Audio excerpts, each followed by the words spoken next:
오늘은 저와 여러분이 에스라서 7장 6절에서 10절 말씀으로 우리는 하나님의 동역자입니다 라는 제목으로 은혜를 나누고자 합니다. 하나님은 정말 우리가 죄 가운데 죽을 수밖에 없는 저와 여러분을 동역자로 부르셨습니다. 사도 바울도 고린도전서 3장에 이렇게 말합니다. 우리는 하나님의 동역자입니다. 이런 하나님의 동역자로서 정말 오늘 이 에스라는 우리에게 동역자의 모습이 어떤 건지를 잘 보여주고 있습니다. 에스라라는 사람은 현대 유대교의 털을 닦은 사람입니다. 그리고 에스라는 유대인 성인 10명이 모이면 회당을 지을 수 있는 그게 있는데 유대 사회에는 근데 이 회당을 처음 조직한 사람이 여러분 에스라라는 선지자입니다. 그런데 이런 에스라를 보면 하나님께서 정말 제2의 모세로 사용하기 위해서 정말 많은 준비들을 하시고 많은 일들을 하셨다는 것을 우리는 볼 수 있다는 거죠. 그래서 그것을 통해 저희가 좀 은혜를 나누고자 하는데, 첫 번째는 뭐냐면 하나님은 동역자를 준비시키십니다. 에스라는 바벨론의 포로 생활하던 사람들이 되돌아와서 어려움을 겪으면서 성전을 짓는데, 오늘 본문이 속해 있는 7장 1절에 보면 이 일 후에라는 말씀이 있습니다. 그러니까 이 단 한 문장이 뭐냐면 1차 포로 기한과 2차 포로 기한 그 사이를 57년, 58년을 보고 있거든요. 그러니까 지금 57년이나 58년 정도의 시간이 지난 후라는 거예요. 그래서 1차 포로 기한은 스룹바벨과 예수아가 지도자로 그들을 이끌어갔고, 두 번째 포로 기한은 에스라가 지도자가 되어서 이스라엘 백성들을 이끌었습니다. 에스라는 정말 바벨론 포로 생활에서 태어난 저와 여러분을 보면 이렇게 미국으로 이민을 가서 약 미국 이민 3세, 그렇게 3세, 2세, 4세 이 정도 되는 그 가정에서 태어났다는 거죠. 우리 7장 6절 말씀 한번 합독하도록 하겠습니다. 7장 6절 말씀입니다. 시작. 이 에스라가 바벨론에서 올라왔으니 그는 이스라엘의 하나님 여호와께서 주신 모세의 율법에 익숙한 학자로서 그의 하나님 여호와의 도우심을 입음으로 왕에게 구하는 것은 다 받은 자이더니. 아멘.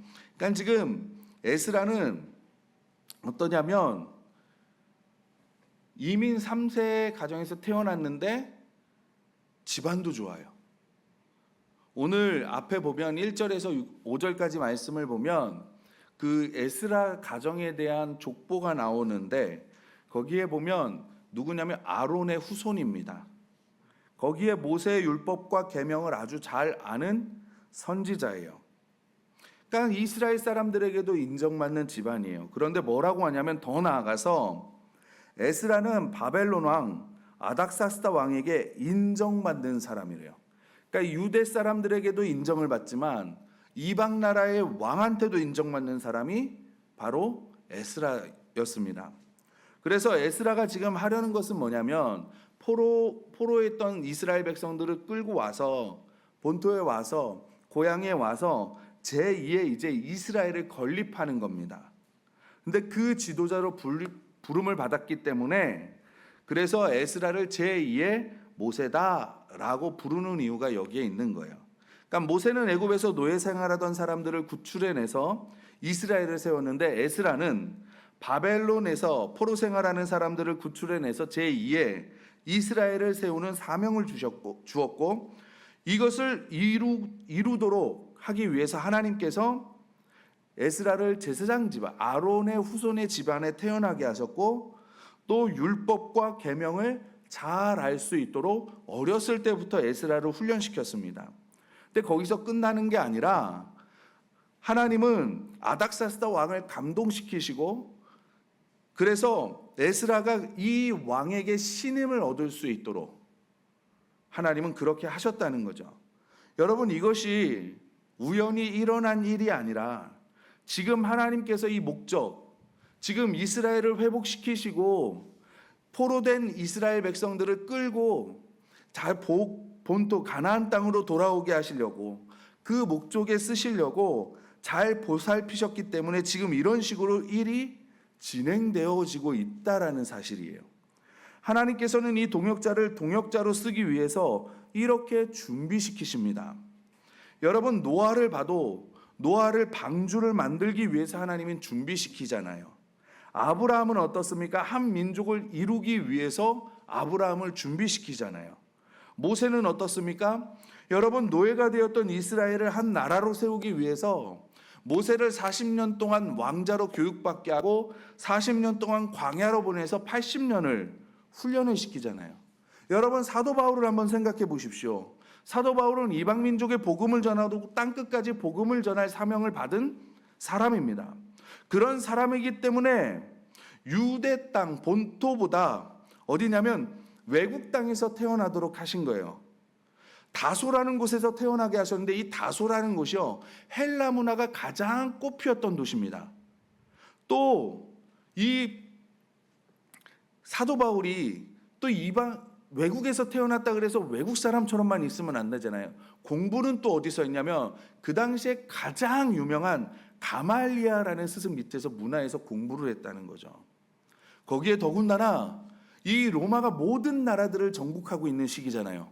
어느 나라든 가서 편하게 다닐 수 있도록 태어날 때부터 로마 시민권자였던 거예요.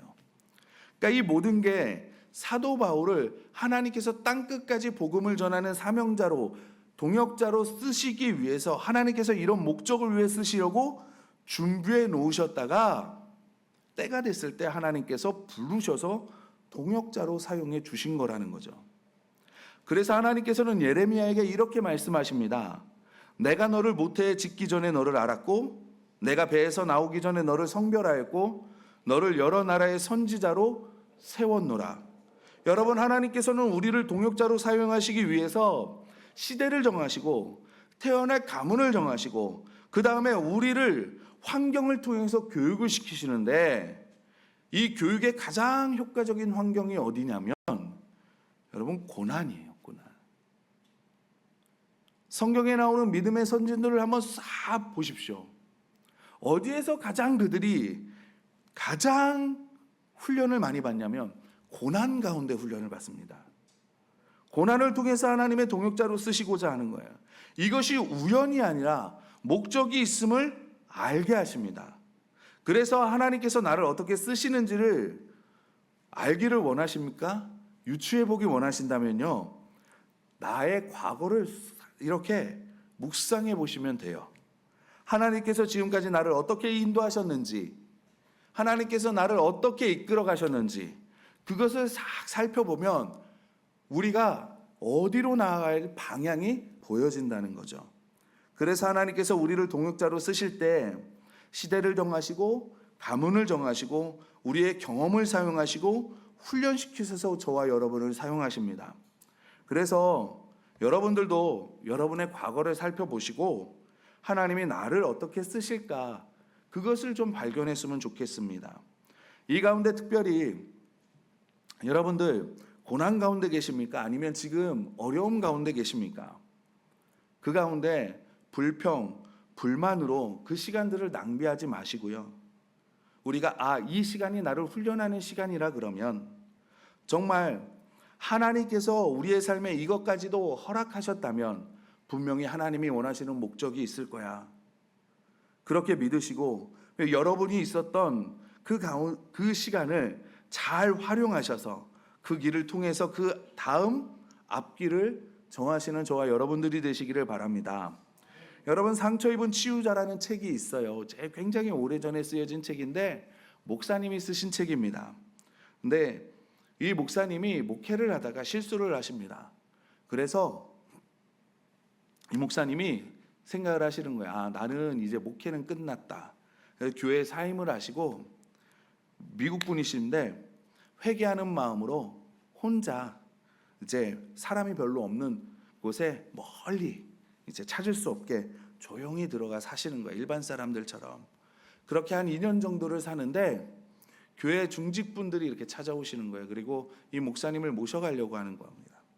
근데 이 목사님이 안 됩니다. 나는 이제는 목회를 할 수 없습니다. 얘기를 하는데 이 중직분들과 교회가 이야기를 하는 거예요. 이거를 용서합니다. 목사님만이 우리를 이끌어 가실 수 있습니다. 다시 오십시오. 그래서 막 하다가 이제 결국엔 목사님이 다시 돌아가십니다. 그런데 이후의 사역이 엄청나지는 거예요. 이전의 상처들이, 이전의 그것들이 회복되어지고 또 그 용서와 그 사랑이 가득함으로 인해서 그 교회와 목사님을 통해서 많은 목사님들과 성도님들이 정말 위로함을 받고 다시 일어서는 놀라운 일들을 경험하게 되더라는 거죠. 저와 여러분도 하나님의 동역자입니다. 하나님께서 날 동역자로 어디에 쓰기를 원하실까?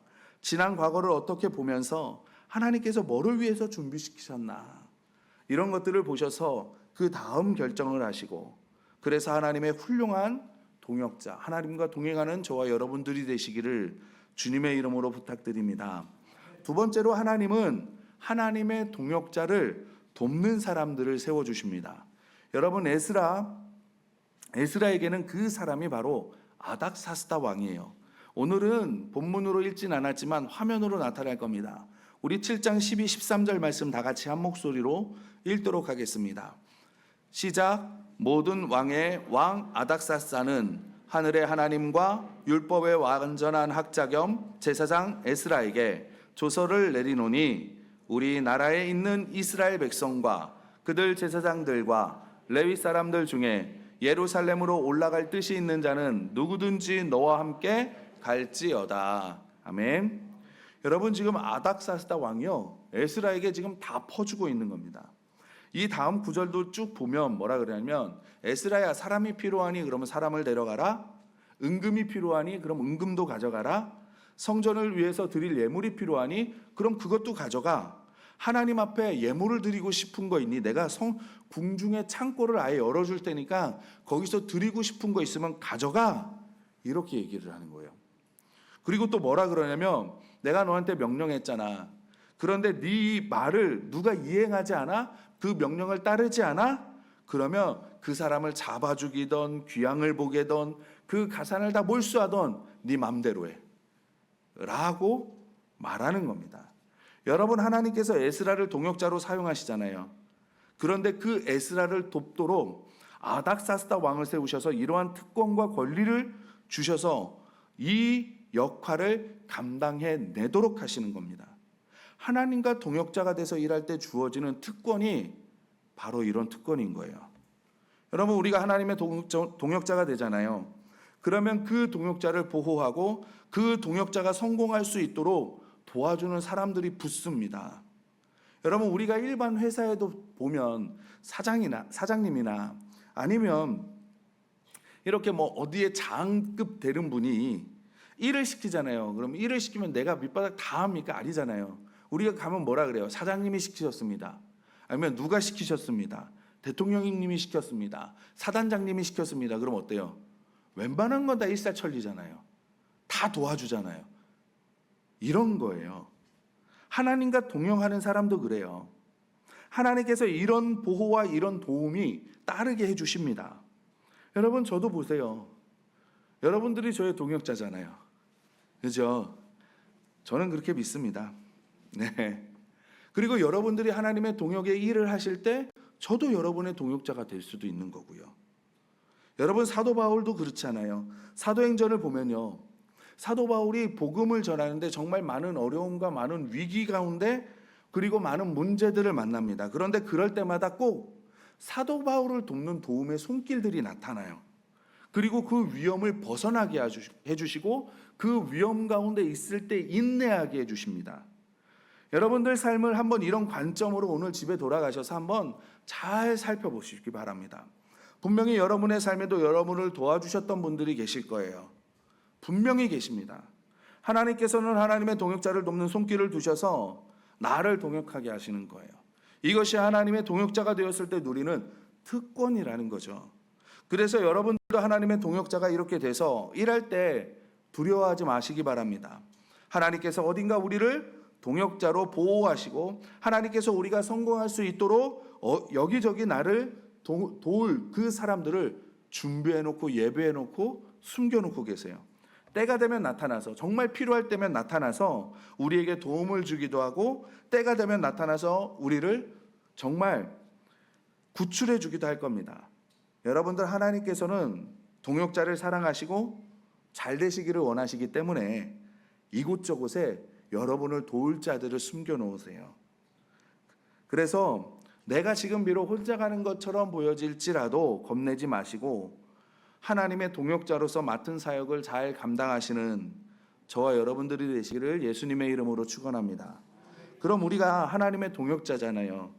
그럼 하나님의 동역자로서 우리가 어떻게 살아가야 될까? 첫 번째로는 뭐냐면 소명을 품고 살아가야 됩니다.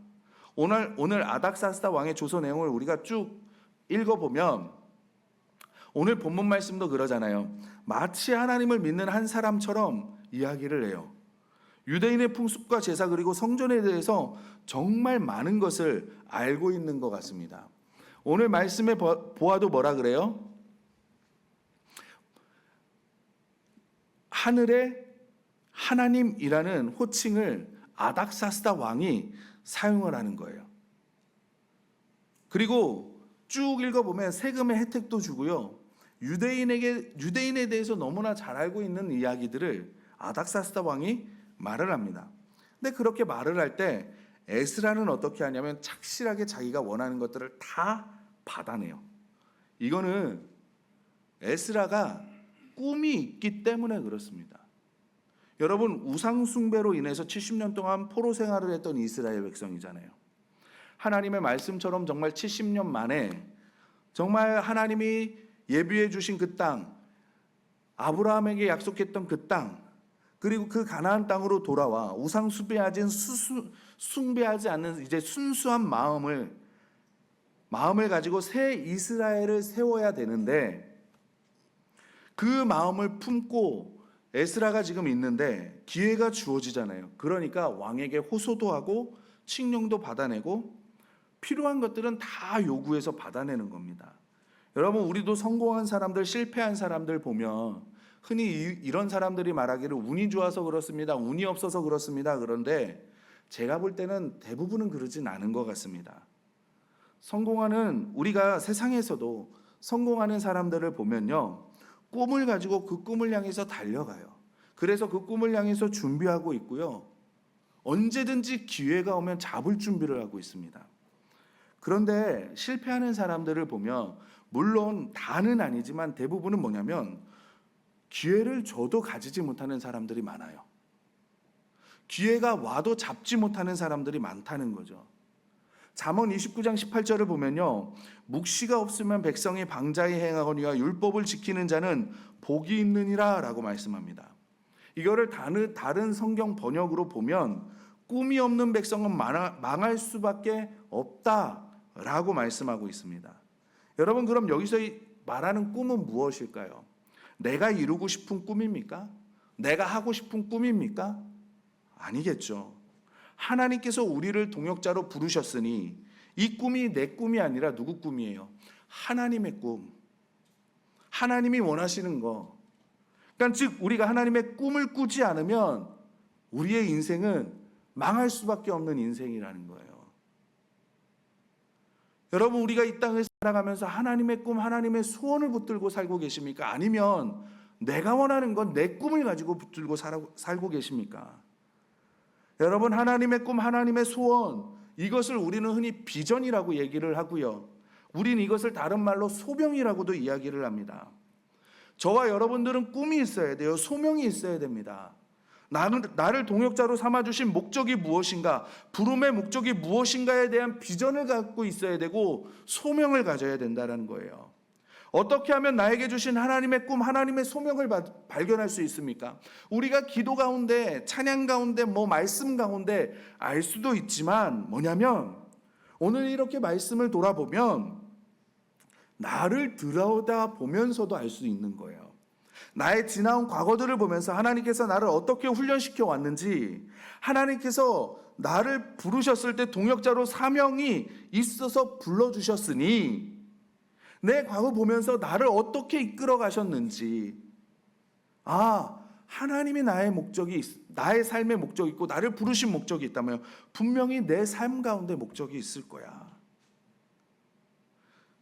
그것을 가지고 우리가 사는 겁니다. 다만 우리가 하나님의 꿈을 꾸지 않는 거죠. 계속 고집을 피면서 내가 원하는 것을 손에서 놓지 않는 것뿐이에요. 우리 모두는 에스라처럼 하나님이 주신 꿈, 하나님이 주신 소명 다 있습니다. 물론 이제 그렇게 막 거대한 꿈은 아닐지 모르겠지만 여러분을 향한 그 소명, 그것을 발견하시기를 바랍니다. 그러면 그때부터 여러분의 삶의 가치가 시작되는 거예요. 아닥사스다 왕에게 필요한 것들을 받아가는 에스라, 때를 따라 이른 비와 늦은 비로 채워주시고 후히 주시고 흔들어 넘치도록 부어주시는 그 은혜를 누리시기를 바랍니다. 그래서 하나님의 동역자답게 하나님이 주시는 그 삶 가운데 최선을 다하시고 정말 성실하게 살아가시고 하나님의 말씀에 순종하시고, 그러면 하나님께서 그 다음 것이 필요할 때는 여러분에게 다시 그 다음 길을 보여주실 거예요. 그러면 우리가 보여주신 대로 또 한 걸음 나아가면 되는 거고, 우리가 그렇게 한 걸음 한 걸음 한 걸음 나아가다 보면 어느 순간인가 내가 하나님과 나 하나님의 그 소명과 더 가까워지는 나를 발견하게 될 것이고요. 지금 당장 보여주시는 것도 하지 않는데, 여러분 나에게 꿈을 보여주세요. 하나님 나에게 이것 주세요. 하나님이 주시겠습니까? 어차피 줘야 안 하는데. 우리 모두 하나님의 소명을 간직하시는 복된 성도님들이 되시기를 주님의 이름으로 소원합니다. 두 번째로, 보여주셨으면 과감하게 뛰어드시기 바랍니다. 우리 하나님께서 이렇게 동역자를 불러주셨고 그 다음에 동역이를 보여주셨으면 여러분 도전하셔야 됩니다. 솔직히 포로귀환하는 모든 사람들, 그 바벨론이라는 땅에서 삶을 청산하고 다시 가나안 땅으로 돌아오는 게 그렇게 쉬운 일은 아닙니다. 이들에게도 굉장한 도전이고 모험인 거예요. 여러분 안락함을 다 버려야 됩니다. 누리던 것들을 포기해야 됩니다. 가지고 있는 거 어떻게 보면 다 두고 떠나야 되는 거예요. 창세기 12장에 보면 우리가 너무나 잘 아는 말씀이 있죠. 아브라함에게 하나님이 나타나셔서 너는 본토 친척 아비집을 떠나서 내가 너에게 지시할 땅으로 가라 라고 말씀하실 때, 신약 성경에 넘어오면 아브라함이 갈 바를 알지 못하는 가운데 떠났다고 말씀을 하거든요. 그리고 이제 그 하란이라는 곳을 떠나는데 사람들이 이 하란이라는 곳을 찾지 못해가지고 이것이 어떤 신앙적으로 믿음적으로 이거를 어떤 의미하는 곳이다라고 이야기를 했었는데 하란이라는 곳이 발견이 됐어요. 고고학자들이. 근데 그 발견을 하고 깜짝 놀랐습니다. 왜냐하면 이 하란이라는 도시가요, 상수도 시설이 있었대요. 그 당시에. 물론 지금처럼 발전된 거는 아니지만 그 당시에 상수도 시설이 있었다는 거예요. 그러면 얼마나 발전된 도시라는 거예요. 근데 그곳을 지금 아브라함이 떠나는 거예요. 반대로 가나안 땅은 어떻습니까? 정말 낙후된 곳입니다. 낙후된 곳이에요. 여러분 중동 지역의 패권을 잡고 있던 그 바벨로니아, 페르시아, 그 문화와 경제, 교육 누가 따라갈 수 있겠습니까? 가장 중심지인데 최고를 날리고 있잖아요. 그런데 지금 그곳을 떠나서 가나안 땅으로 가라는 거예요. 이런 악조건을 갖춘 그곳에 가서 여러분 안락함을 버리고 내가 누리던 것을 버리고, 여러분 가능하십니까? 우리가 하나님의 뜻을 분별할 때는요, 정말 시간을 잡아서 하지만 그 다음에 하나님의 뜻이라고 생각할 때는 과감하게 뛰어들어야 됩니다. 여러분 다윗을 한번 생각해 보시기 바랍니다. 다윗이 골리앗 앞에 섰을 때 우리는 다윗이 골리앗 앞에 서는 것만 생각을 해요. 그런데 다윗이 사울 왕에게 뭐라 그러는 줄 아십니까? 내가 양을 칠 때에 그 양을 사자가 잡아가면 쫓아가서 그 입에서 내가 양을 빼어서 왔다는 거예요. 다윗은 그렇게 그 훈련이 계속 되어지는 겁니다. 그리고 정말 골리앗 앞에 딱 섰을 때 다윗은 담대하게 뛰어들 수 있었던 거예요. 여러분, 그래요. 많은 분들이, 많은 그리스도인들이 이거저거 재다가 놓칠 때가 너무나 많이 있습니다. 너무 재고 두려워하고 갈등하고 또 아닌가? 막 이러면서 하나님의 동역자가 되기를, 그리고 원하면 꿈을 갖고 살고 하나님께서 이제 동역자로 쓸 준비가 됐다 싶으면 길을 열어주실 겁니다. 그러면 담대히 뛰어드시기를 바랍니다. 너는 칼과 단창으로 내게 오거니와 나는 만군의 여호와의 이름으로 나아간다 라는 그 다윗의 심정으로 나아가시기를 바랍니다. 그래서 하나님의 귀한 동역자가 되시기를, 그런 우리 영도교회와 모든 성도님들이 되시기를 주님의 이름으로 축원합니다.